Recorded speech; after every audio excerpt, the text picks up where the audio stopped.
9 ঘন্টা bus journey করে যখন পাড়ার মোড়ের বাসস্ট্যান্ডে এসে নামলাম তখন ভোর 5টা। শীতের সকাল, লোকজনের চলাচল নেই। গত 10 বছরে পাড়ার অবস্থা খুব একটা পরিবর্তন হয়নি,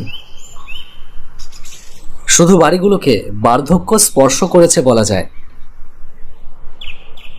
খুব সন্তর্পণে এগিয়ে গেলাম কালনী নদীর ধারে।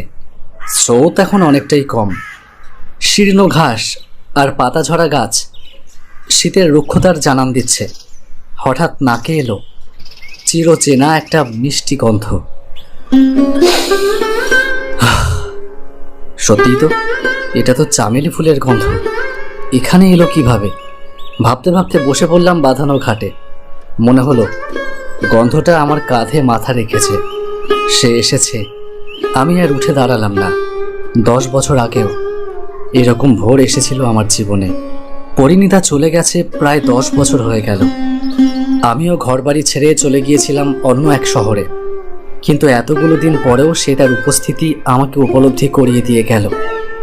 তার চুলের বাঁধা চামেলি ফুলের গন্ধ আর শীতের কুয়াশা স্মৃতির প্রতিটা পাতা ঝাপসা করে ভাসিয়ে তুলল আবার। রোদের তীব্রতা বাড়তেই লোকজনের আনাগোনা শুরু হয়ে গেল।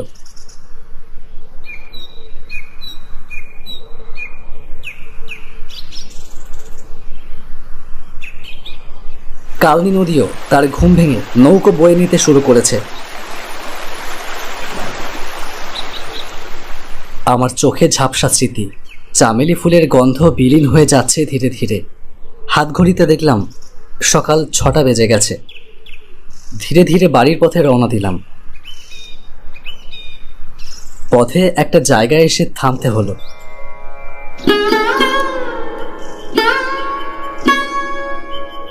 একটা পরিত্যক্ত বাড়ি, একটা বারান্দা, যেখানে পরিণীতা দাঁড়িয়ে থাকতো তার ফুলগুলোর সাথে। আজ সেখানে পরিণীতা নেই। অযত্নে পড়ে আছে ফুলের টবগুলো। উঠোন জুড়ে পসার জমিয়েছে নাম না জানা গুল্মলতা।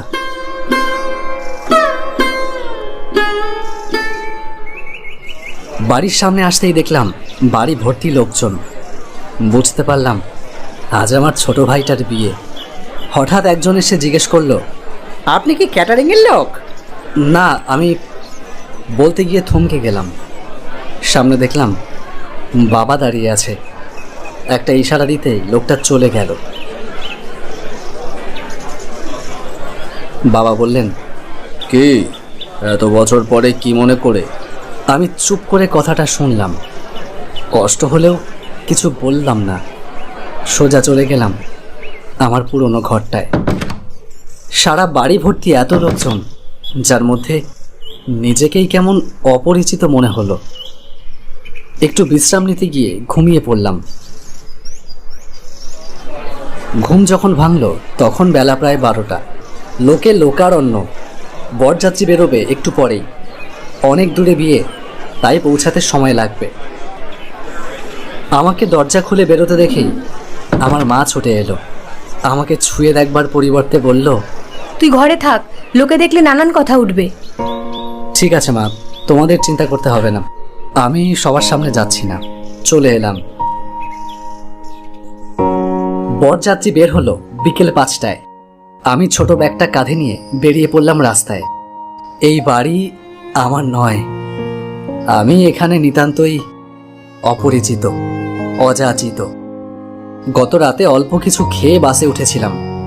বহুদিন পর বাড়ি যাচ্ছি। মনের ভেতরে আনন্দ আর সংখ্যা একসাথে কাজ করছিল। মাঝপথে হাইওয়েতে হোটেলের ধারে বাস থামলেও আলসেমিতে আর নামিনি।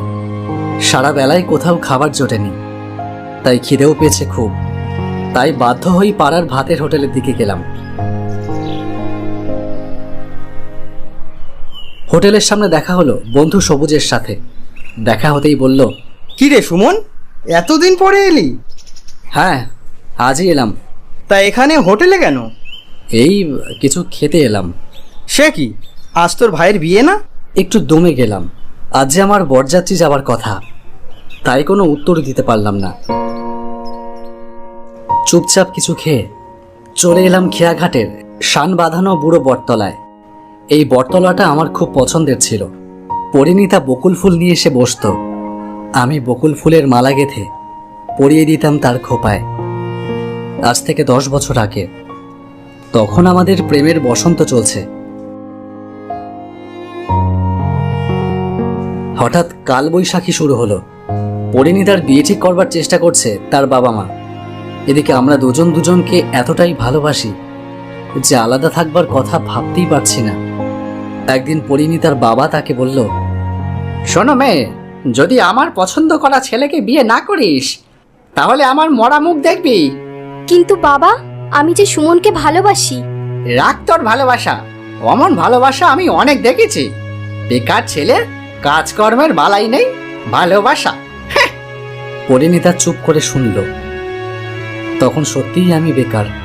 কয়েকটা চাকরির পরীক্ষাও দিয়েছিলাম, যে কয়টা রেজাল্ট দিয়েছে তাতে আমার নাম আসেনি।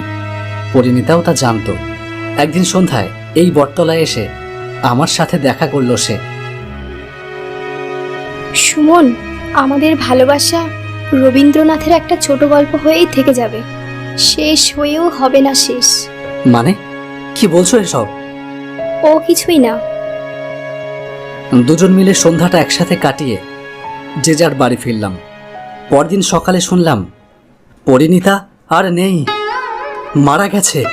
আমি দেখতে যেতে চেয়েও পারিনি, কারণ ওর বাবা মা আমাকেই সন্দেহ করত, কিন্তু প্রমাণ না থাকায় কিছু করতে পারেনি। আমি চলে আসি পাড়া থেকে। ঠিক তার পরদিনই সিভিল সার্ভিসের রেজাল্টটা বের হয়। আমার নাম সেখানে সুপারিশ করা রয়েছে। আর একটু সময় যদি দিত পরিণীতা আর তার পরিবার। মশার কামড়ে ঘুম ভাঙল। সন্ধ্যা পেরিয়ে রাত হয়ে গেছে কখন।